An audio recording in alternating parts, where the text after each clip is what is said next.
Welcome to Unstoppable Podcast with Harry Sardinas, inspiring conversations with influential millionaires, investors, thought leaders, entrepreneurs who are making a massive difference with their innovative products and services, and sharing the challenges and wisdom of how they sold their first million. How would you like to achieve your first million? And today we have a special guest, Howard Pearl, which is the CEO of Charitable Adult Rights and Services, CARS. So, Howard, tell us, what are the 5 steps to make the first million? Oh my God, Harry, such enthusiasm. And you get right to it, don't you? Let's go. We got to make that first million. Okay. Yes. Tell us. We're looking forward to hear from you. Well, everybody has their own way. And I think probably one of the first and most important rules, if there are such a thing as rules, right? But the guidelines, if you will, the kind of direction, I think people need to understand in life is that, look, the rewards in life are in direct proportion to the amount of service you provide to your fellow man. That's it. You cannot make something from nothing. You can try, and you can even have a temporary success until people find that behind it there's no substance. So one, recognize if you want to be wealthy, you have to be providing a product or a service which provides a product, period. So that's it. The law of nature, the balance says, if you keep your eyes on the service instead of the reward bucket fills on its own, all right? It's like water, seeks its own level. The service you put in fills the other bucket. So this is really important, no matter who you are or where you are. In the smallest category, the restaurant that serves the best food is always busy. If you have a restaurant and it's not busy, taste your food. Same thing with your product. If you have a product or a service and you say it's fantastic and nobody's using it, why? My marketing is no good. I would first determine if your product is good. Because if your product is good, people will find you. You don't have to find them. The guy who invented the telephone in North America, the guy named Alexander Graham Bell, in the beginning, they all told him he was crazy. No one is going to be able to speak to another human being if you can't see them. They gave him every reason in the world why it wouldn't work. And the man looked at his naysayers and said to them, my friends, in life, that which deserves to live, lives. That which deserves not to live, does not live. We're back to, if your product or your service is of value, people will seek you out. Don't go chasing the people. Chase the product, chase the service, chase the idea, make it good, and people will join you. They will become enthusiastic with you. And that is sort of rule number 2.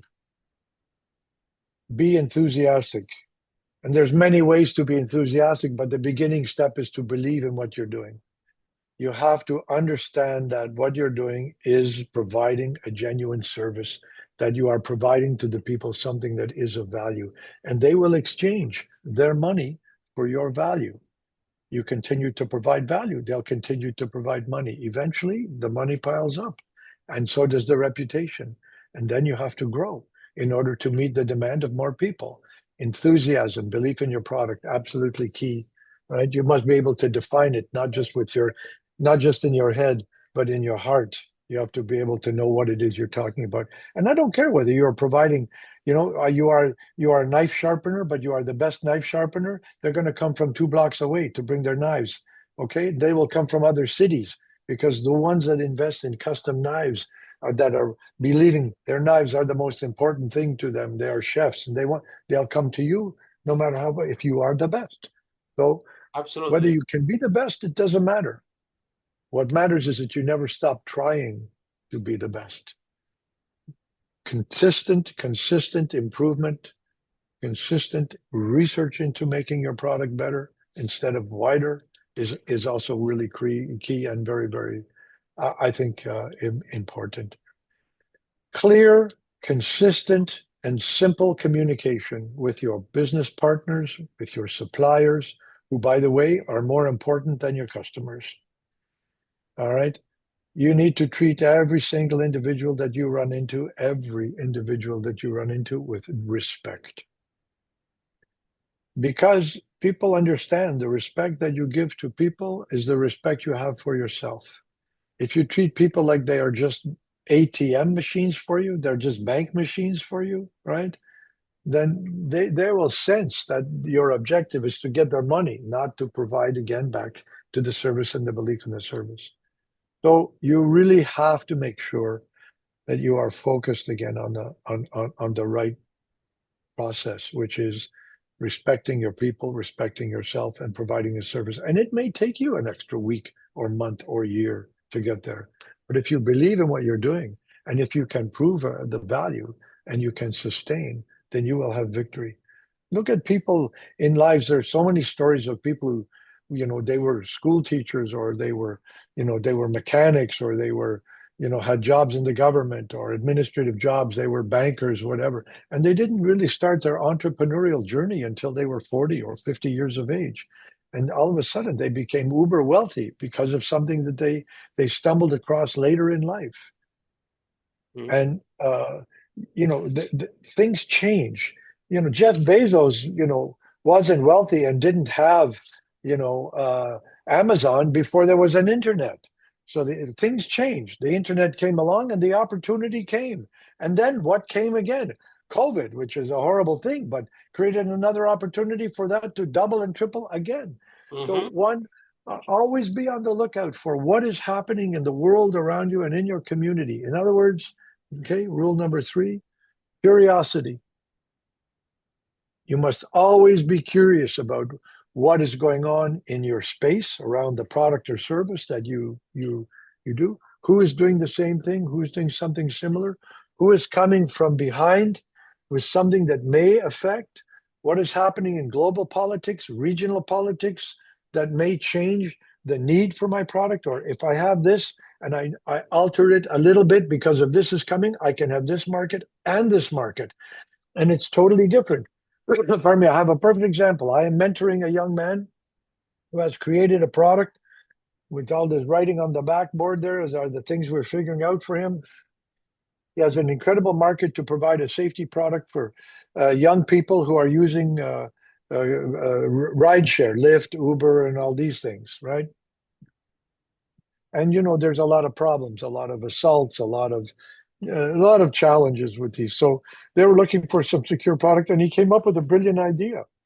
But as it turns out, the bigger market is not for the young people, not for people on the university campus, not these young girls that Uber drivers are saying, well, if you want to get out, you have to kiss me before I open the door. These kinds of. Turns out that the biggest market is the seniors. Seniors who are either using taxis or who are using rideshare or elder transportation. They're the ones that that need the kind of machinery that he has put together, which follows them and lets people know where they are, and using secret language to alert police and to the fact that they're in trouble. Amazing. But so what happened is he didn't just double the market; he tripled the market by finding not just one segment, but the segment he discovered totally by accident was big. But that came from curiosity. Wow. So you must be curious. Okay, be interested in people and what are they doing and what is the market doing and how will it affect the things that you're doing. Okay, number 4. What do you think number 4 is? Number 4, tenacity. Be tenacious, be focused, and be committed. You want to make a lot of money? I'm sorry, there's no such thing as a free lunch, as I'm sure many of you are learning. There is no easy route. There is no shortcut. There is no fast money. There is no big win, unless by mischance, and it is totally by mischance. There is no God which is going to drop in your lap the lotto ticket, which is going to give you 14 billion, right? And chances are, if you get it that way, you're going to be miserable and broke in 10 years anyway. That's what the statistics are showing us, right? That which you get for nothing is worth nothing. So you must be focused and tenacious. This is critical and this is important. Rule number 5. And I saved maybe the best for last. In knowing I was talking to you today, I wanted to bring a copy of this, one of my favorite books, to the table. Well, I like the title, yeah. Okay. So this is a book. It's called Gratitude Diaries. It is written, it's in many languages. It's written by a woman named Janice Kaplan. I've come to know Janice very well. We've become good friends over the years. I currently employ about 160 people. And before you are signed on to work here, part of the onboarding process is you must read this book. Wow, very good. Okay.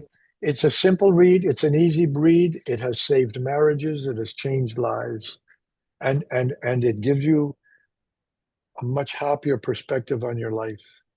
It's a critical book. In my business, both in our buildings and the people who work remote all across America, there are only two words which are really, really, really important. This is for your workforce. And it doesn't cancel out these five basic rules that we talked about, but it is an operational must. And those two words are, can you guess what those words are? What do you think, Harry? What do you think what do you think one of those words would be? To the team, to be multitask.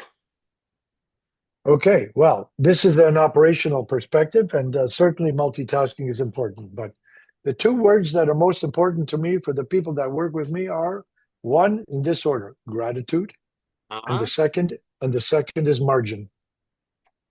Very No good. money, no money, no mission, right? So you have to express gratitude to your customers, gratitude to your family for the support they give you, gratitude for your friends who put up with your babbling nonsense about getting rich and working 27 hours a day. And no, Absolutely. I'm not going for a beer because I'm going to do this and I'm going to be gratitude and margin. Yeah. So these are the things which have been important to me. And you have to be smart. So I mean, if you open up the word margin, you have to study what does that mean. It doesn't mean just selling it for more than you pay for it. It means being able to buy it better, create it better, create better value. I can get better margin if I give greater value.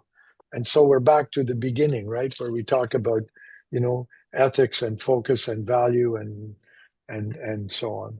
So those are those are the things which come to mind when I think about, how did I get where I am, or how did I do the things that I've accomplished in life? And believe me, I've had a lot of failure. Everybody says, "Oh, you've done so well," and now you are running, one of these large nonprofits and dealing with, with the Red Cross and dealing with St. Jude Children Research and dealing with this one and that and Shriners and all the. But it didn't come because I woke up and somebody said, "Oh, here, you go do this today." I'm gonna go do this today. I mean, I'm 74. I've been pushing the boulder up the hill with my friend Uh, Sisyphus here, for yeah. a long time before it got easy. So Howard, tell us, how you end up this? What's your story? Why you become to The how you cars. end up running this organization? What happened?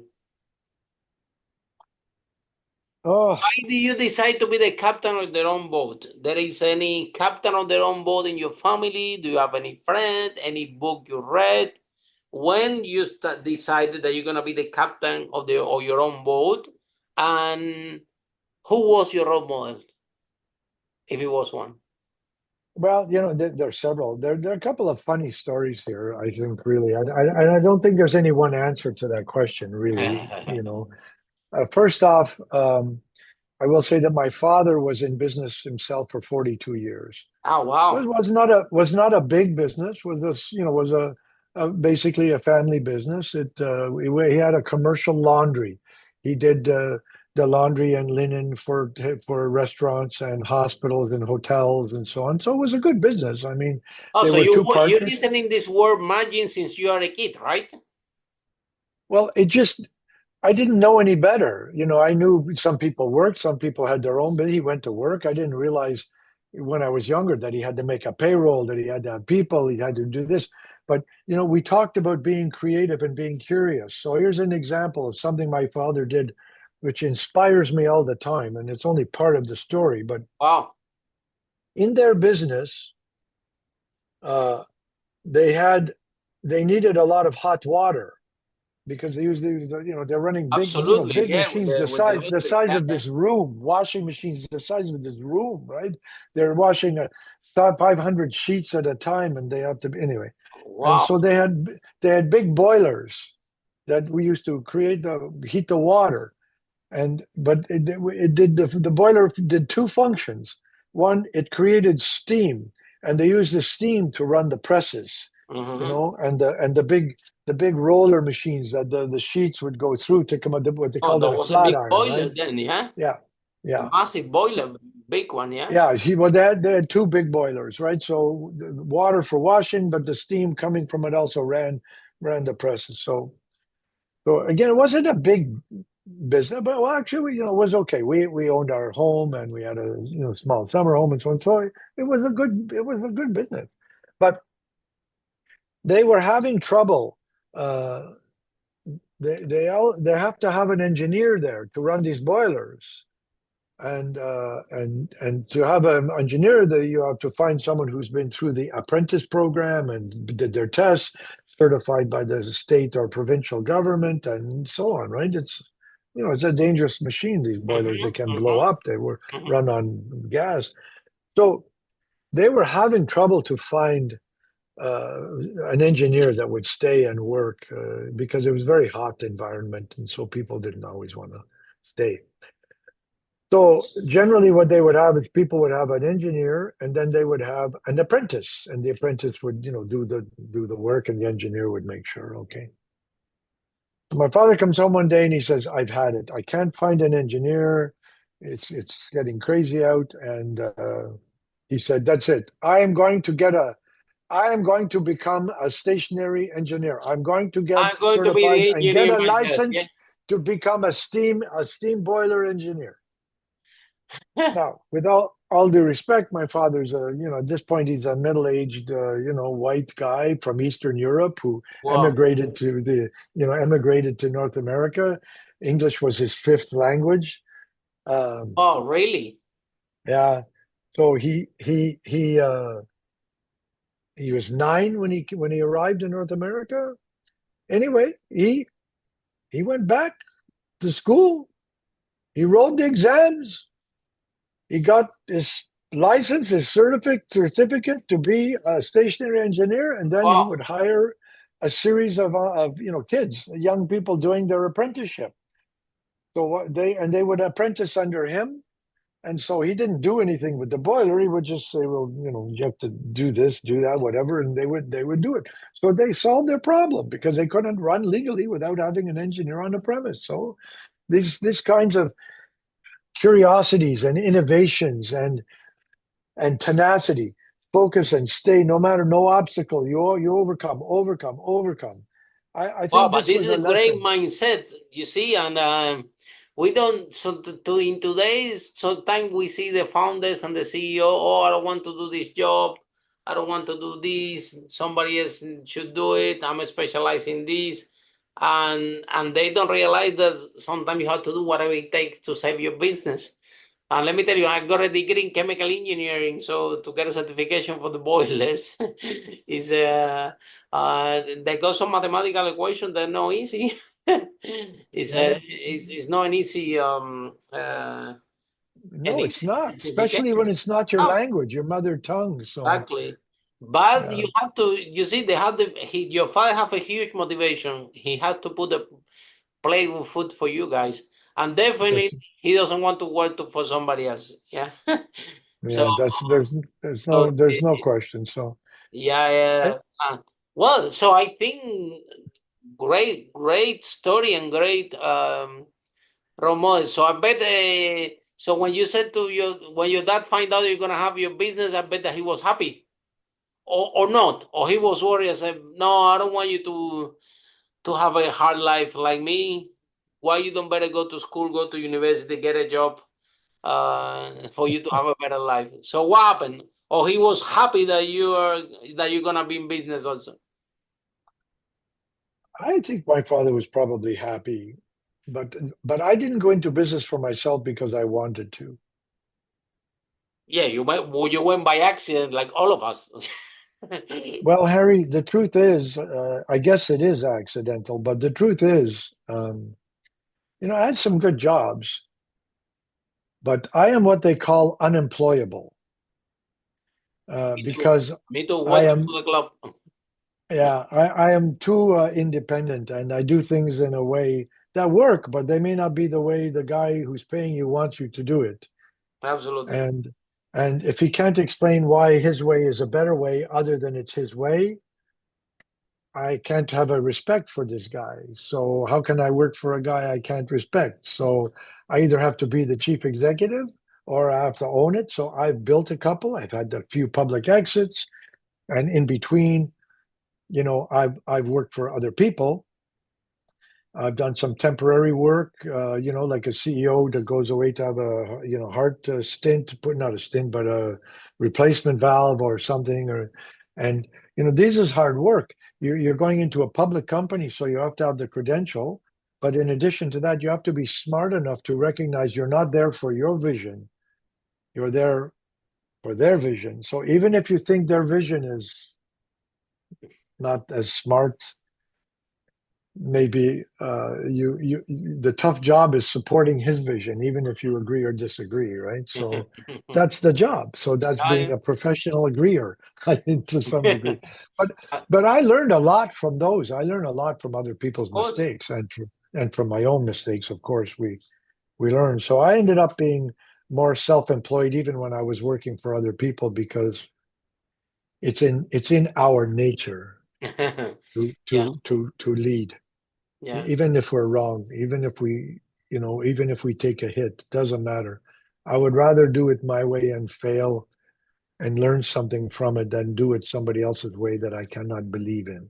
So let's talk about this because all of us entrepreneurs, we have this gene inside us that we want to we can do it by ourselves and we can do it, but there is always this small push that you said, I'm gonna do it right now. That's it. I'm opening my first company. So where was this little last push? Like anything happening in your life, you get upset of the last job, something happening in your family. What triggered you to say that's it? I'm gonna run my own thing. I can work as a consultant for other companies. I can help out. I can do temporary thing, but I'm gonna run my first thing on my own. So what give you this little push? What happened? Fear, just fear. I didn't. It's You funny, in my wanted all entire your life. life. You wanted all your life, but when you took the decision, Oh, I was young. My first. I was 21. wow. I have to tell you that I was never afraid. How do I say this? I never had a hunger to succeed. I never wanted to be big. I never wanted to be. What motivated me was the fear of failure. I could not stand the thought of appearing to be a failure, either, not just in my father's eyes, my mother's eyes, but in our community and in my town, and where I just, because I was always a little different, right? We're just a little crazier than everybody, just a little Oh, bit. yeah. Our sense of humor is a little wilder.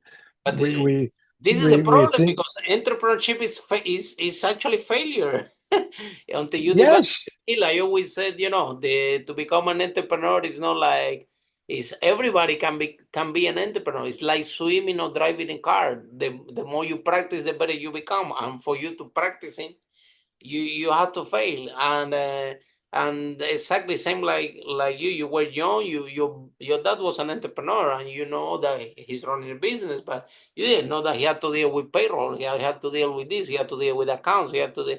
At the moment that you started your first business, which is meaning by accident, you have a product, you sell it, somebody bought it, you make a little bit of money, you say, wow, you know what? I'm gonna do more of that. And then then you find out that you need to learn about marketing, about sales, about Wait a minute. You mean I can grow myself out of business? I can grow so well, I can do so good, I can go broke?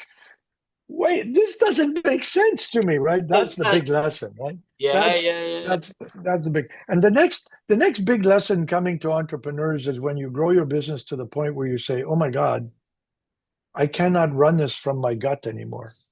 If I do this business intuitively, the business has grown to the point where it is counterintuitive. Now you have to rely on the numbers Mhm. and the transition from, Mhm. to And how to grow and is how to grow is it. a very hard one. It's very hard for me. And how to grow it. I remember before we start to scale we did the property company, we managed to sell over 5 million. And I remember I was thinking about scaling, and I'm like, well, Harry, this is a small mess. So if you scale this, what you're gonna scale is a huge mess. Let me tidy up. Let me organize everything first, because otherwise what I'm gonna scale is scaling is another ball game. You have to be careful with this, because it sounds easy, but can eat your life. In my first business, when we start to scale, we find out that we were working more, employing more people, and we were making the same money. Or less. The One overhead of my was the overhead even was less. increased. One of my businesses we did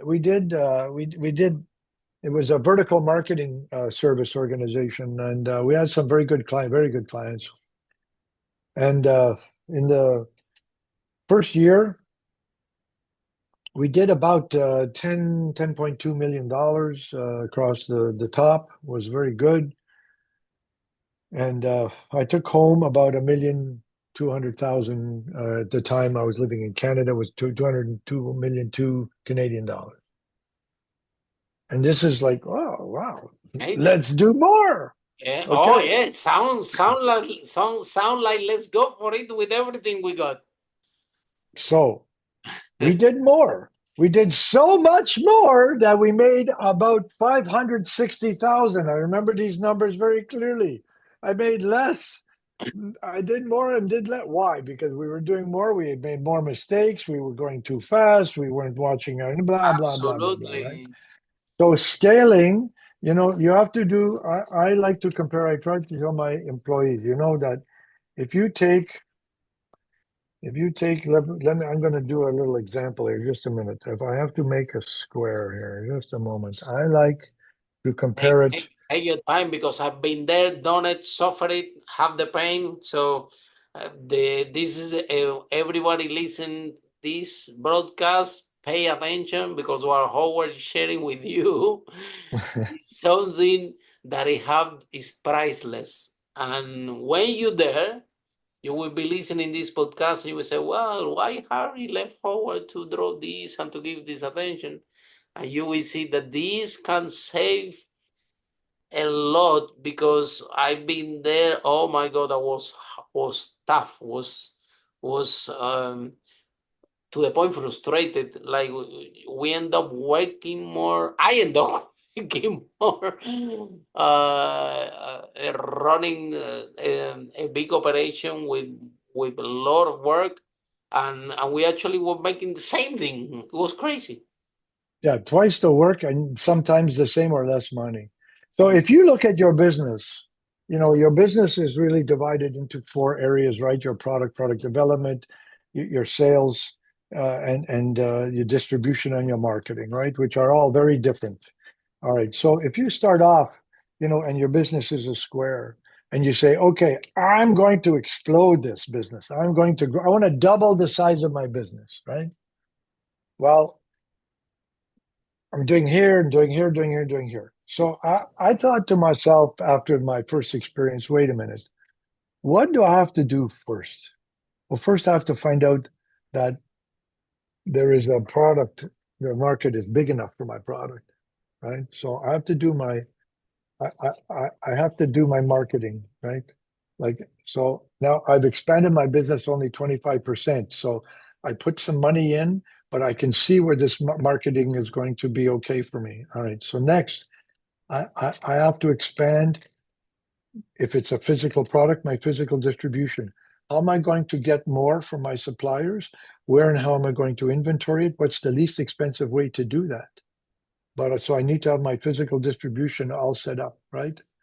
And then I have to be able to go outside, take my sales and my market development people and make sure that they are building enough demand before I order this product, right?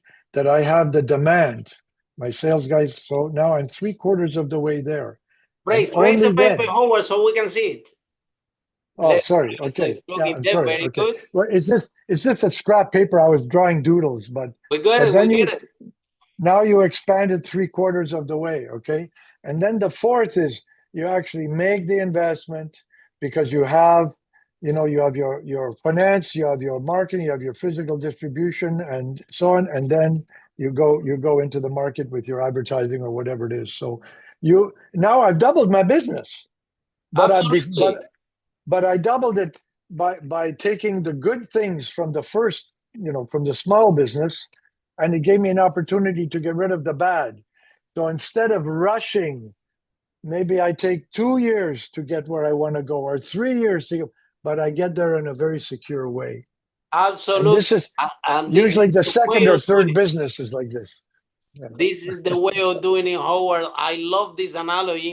I have a client that he owns 300 supermarket in Turkey, and when he arrived, he talked about exponential business growth strategy. So when he arrived to Turkey, he was studying in London, and so the supermarkets belonged to his dad and I think 3 uncles. And when he arrived to Turkey, um, he went there and he said to the dad and the uncles, oh, you know what, I'm gonna grow these supermarkets, I'm gonna make them massive, and this is how I'm gonna do it, blah blah. And then the uncles and the dad said, well, you crazy, you know what I'm talking about. He almost got fired from their whole thing, but finally they put him.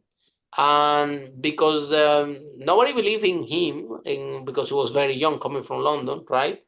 um, he started to work exactly in the same way that you open the paper.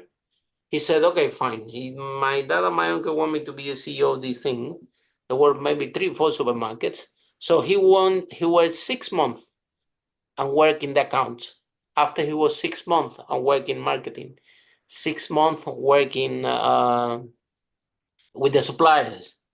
So Yeah. basically, yeah. So he does similar analogy that yeah. Now, obviously, they have 300 supermarkets, huge in Turkey, and they supply. You know, when you have supermarkets, supermarket have their own products, and they export Their own maybe brand. Yeah. 46 country. He sell toilet paper to China, so he might buy containers. So from Turkey, so. And he always talk about business growth strategy, and he does the same analogy. He always has, first time that he met me, he told me, okay, Harry, what is the volume if you have a cube and each side have 1 centimeter, what is the volume? And I'm saying, well, 1 cubic centimeter. He said, okay, fine. Now, how about 2? If this Oh. cube have rather than 1 centimeter, 2 centimeter in each side, how much is the volume? And I'm like, well, now the volume is not the same. Now it's not 1, it's 8. And he's telling me exactly what you just shared with me. He said, yeah, your business can grow exponentially if proportionally you see that this is a cube and one side is the marketing, one side is the supply, one side the accounts, one side this. If proportionally you can grow 1 centimeter proportionally, this is the only way that you can do And you do exponential. it securely. Yeah. And your suppliers have more confidence in you because they see that you are very judicious in how you approach, which means they don't mind to give you a little extra credit while you expand, and they see more of their product because they see on your coattails they will have opportunity and they will be your partners.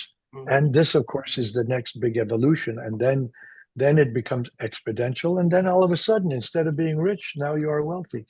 Yeah, and then Jeff Bezos is inviting you to go on his new Grumman 700 on a flight. You know.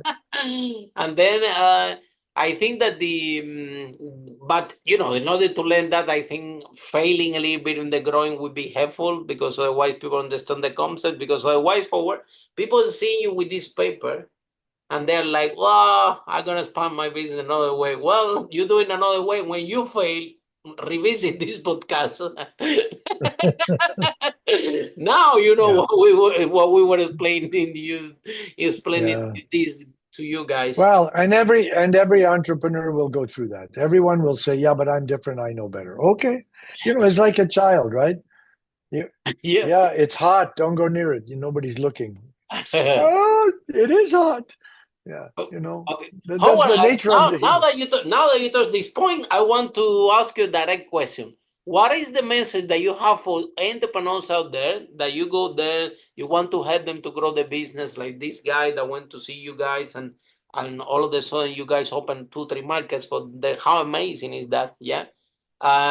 What's the message that you have for entrepreneurs out there, that when you go to help them, they say, "Whoa, you don't know what you're talking about. My business is different. This have nothing to do with what you have done before. This is completely." So what message do you have for this entrepreneur that telling you, "I'm sorry, I don't need your advice. My business is different." Well, if you ever studied martial arts, you know that they tell you when someone is coming at you with a chop, you don't try to block it, right? You reach out, you take their energy, and you use their energy and throw them away. So, my answer to your statement or your question is, Harry, argue for your limitations, and sure enough, they are yours. I grant you your wish. Your business is different. You are different. I know nothing. I'm taking my bank accounts and going home. Bye. Yeah. Don't call me. Don't call me again. Yeah, because in the end of the day, I think that Howard, and we start to we invest in tech companies, right? To just help them to grow and everything. And when I started to go to this sector, I hear that a lot. No, the technology is different, blah blah blah. But the more you are in those business, you find out that 80% of all the businesses, they have the same concept. And but also something that you talk about gratitude, it was amazing, because the entrepreneurs out there, when you start in a company, right? Uh, Nobody knows you, so you need to find your first client. You need to find the first supplier. Maybe the client doesn't pay you. Maybe the supplier do this to you, and then you start to accumulate this negative baggage in your mind.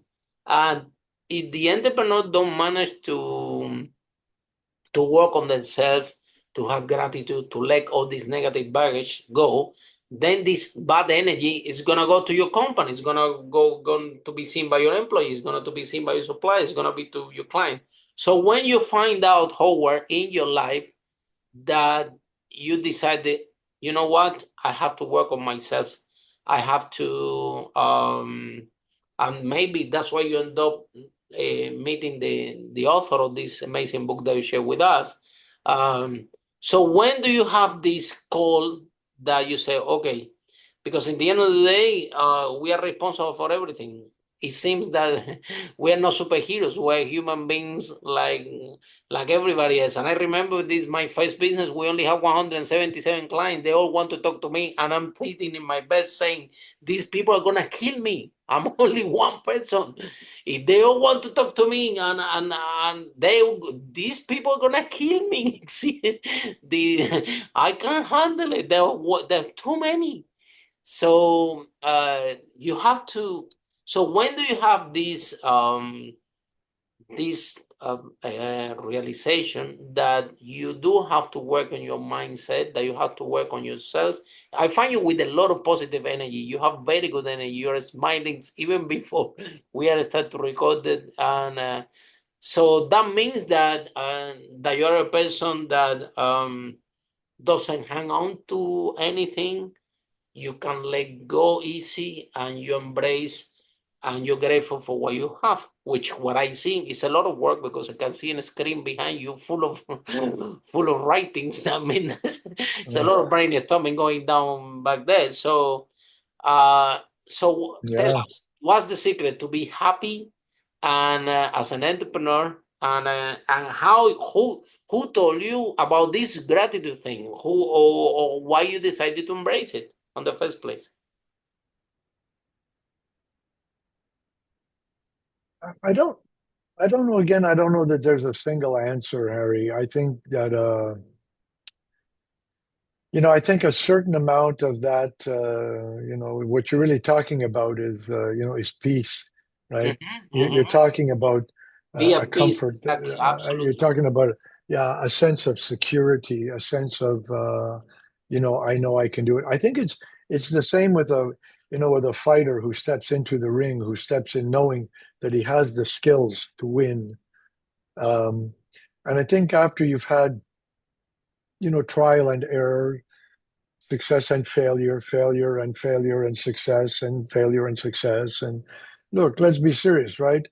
Out of 10 attempts, two will be successful, one really well, one mediocre, and the rest are going to be, ooh, you Oh, know. if I tell you my story, you will cry of my failures. I will depress you. I don't want to do that, but But I see the failure. Um, I see I try to find the lessons in the failure. And generally, I can tell you that the failure always comes back to the same thing: my ego. hmm I did it the way I wanted, not the way I know it should be done. hmm And Been so, there, done it. Tell me about it. Lost a lot of money because of it. so, so I can't let them be right. So I'm going to just do it my way. $31 million later, okay, so we're back to a two-bedroom apartment. Anyway, so, so I think that understanding understanding gratitude, the simplicity of gratitude, you have to look around and say, well, that hurt, but uh, you have to compare it to, I was on my way to the airport. I was going to Europe for a vacation, and the traffic was so bad we were late. I missed the plane. And my colleagues have gone, and oh, I'm so upset, and all the rest, right? And then it turns out the plane was delayed, and then it was rerouted, and then they spent 2 days sleeping on the plane, and then they had a breakdown, and they didn't get there to go to the meeting anyway, and Wow. everybody was annoyed. They spent a lot of money, and I'm saying I was so annoyed I didn't make that plane. This was misdirection. This was fantastic. This adversity turned into an opportunity. hmm Look, we know, from sports, and we know from our business that sometimes in success there is defeat, and in defeat, there is victory. I think it's the two are the two are very intertwined. And I think it was Kipling. I'm not a very literature sort of oriented guy, but I do like to read a lot. And as Kipling said, Roger Kipling said, right? You know, that winning and losing, these are imposters, right? These two imposters are the same. There is defeat and victory, and there is victory. So I think that you have to know your worth, be grateful for your worth. So I I don't think I know everything, but what I do know and what I am confident in is that I am intelligent enough, that I was, given, by whatever deity you believe in, whether it's God or nature or science, or the caterpillar on the sidewalk, I don't care. If you are believing in Moses, Muhammad, they all go to the same place eventually, or they don't go anywhere, right? Either there is, and it all ends up in the same, or there isn't, and it doesn't matter, right? Mhm. So these are things beyond my management and beyond my scope, right? So I am a man of faith. Why? Because it's more fun to believe that there's going to be another time. Mhm. It's not because anybody has proven it to me, but Mhm. because it makes me feel better to think there is something Yeah, beyond. And if there absolutely. isn't, I won't know, so it won't matter. It's not in your control, yeah. And then, Yeah.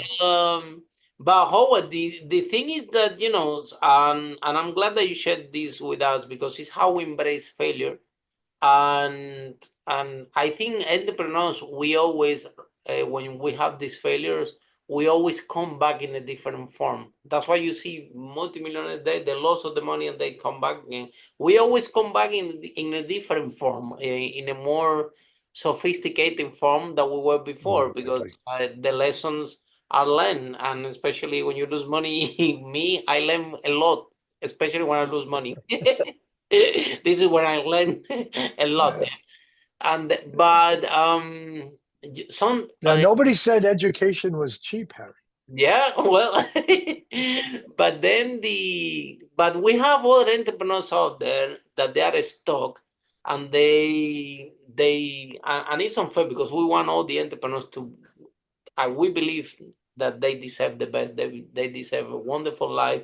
They deserve to be happy. They deserve to be healthy. But sometimes they are trapped in the business, right? And and this stress, they are like working like Monday to Sunday, 14 hours is even worse than a job. And this is creating a lot of stress and this emotional pain, they can end up in physical pain, can end up in cancer, can end up, or some of them, they haven't talked with the children, they haven't talked with the family, um, and the relation with the family gets weak because they still stuck in the same in the business and they cannot find the way out. The way out meaning, like for example, open a new vertical, open a new solution, or finding a mentor like you that at least can. I'm sure with 1 hour with you, you do seem that you have a lot of experience and you know what you're talking about. Can actually make a huge difference for these people, but they get trapped and the emotional pain become a real physical pain and can end up with the With illness. yes Yeah, and but we have this is a lot of ego, millionaires Harry. that we know, yeah, but But some Harry, this is ego. This goes back to ego. absolutely I'm the only one people that is can do it. human. I have to be there from 10 till 10. I'm the only one. I'm the only one. Don't make a decision. I make the decisions. Don't do it if I don't tell you. If I'm not there, if it You isn't have to me. micromanage This is everybody, yeah. this is crap. This is not true. So how you You decide know, to let that go? well, again, like everything else in business, it was an accident. I, For me I, also, for me I also. decided to go away for 3 weeks to some executive education. And I thought, oh my God, how am I going to do this? Oh, I'm so worried. I went away for 3 weeks. My phone didn't ring. Oh, I'm nervous. I'm anxious. I'm calling my wife. What are you hearing? What? Nobody would talk to me because they got instructions, right? Nobody. And when I got back, the business was running as well or better than if I was there. Everybody was calm. The business was going. And one of the guys that worked for me, who was sort of, the guy I trusted, he looked at me and said, Howard, nice job. Why did you go away again? And I looked at him and I said, what are you talking about? He said, you bring too much anxiety. You bring too much pressure. You bring too much stress. The business is good. We have great relations with our customers. The product is moving. Everything is fine. You go do what you should do. Go find the next thing and bring it back. We'll make it work. Go do what an entrepreneur should do. What's our next opportunity? Where's the growth coming from? That's your job. Bring the growth. We'll carry the buckets. Your job, no more carry the bucket. You carried the buckets. You got calluses. We learned from your calluses. Now you go bring more and we'll continue to carry. Yeah. Again, ego. No one can do it but me. Pardon my language. Bullshit. Yeah. At the beginning, I didn't want to employ anyone. I said, how come I need to do the sales, how to do the marketing, how to do this, how to do that. I don't trust anybody in my business. How gonna trust these people to give them the keys of the property? If they go inside, they steal stuff from the tenants, X, Y, and Z. But the truth, I was working a lot, like 14 hours, and I was exhausted. I was tired, I was angry, I was frustrated. And one day I decided, okay, you know what? Let me let that go and let me try to employ someone. And then I started to employ people, and I figured out that all of them, they were better than me at everything. All of them. All you have to do, And you see, also, because you bring the courage to start it, because you bring the labor and the energy and the money to start it. Then I went also by accident, however. I was in the office, and I remember I was trying to do some things, and I'm visual like you. Yeah, I had to draw, I had to see things, and they used to come, Harry, I had this problem. Can you have a look? Can you have a look? And I got this brilliant idea. I put a sign behind me that I said, okay, don't ask me a question if you don't have three possible solutions. Yeah, you can come, but come with three possible solutions. And I put that there, and they start to come. And I said, do you have the three solutions? I said, no. Okay, you think about it and then come back, no problem. Because I did that, what happened is that it was even a joke in the office. No, don't go and ask anything for Harry. It's no point. He's not going to help you. You need to find because when they come with the three solutions, they will say, okay, Harry, which one do you want? Which one do you want to pick? And I was telling me, I don't know. You know more than me. What do you think is the best one? They said, well, this one, okay, try this one. If it works. Otherwise, we change it. And what my opinion cannot make any difference on this. We have to try.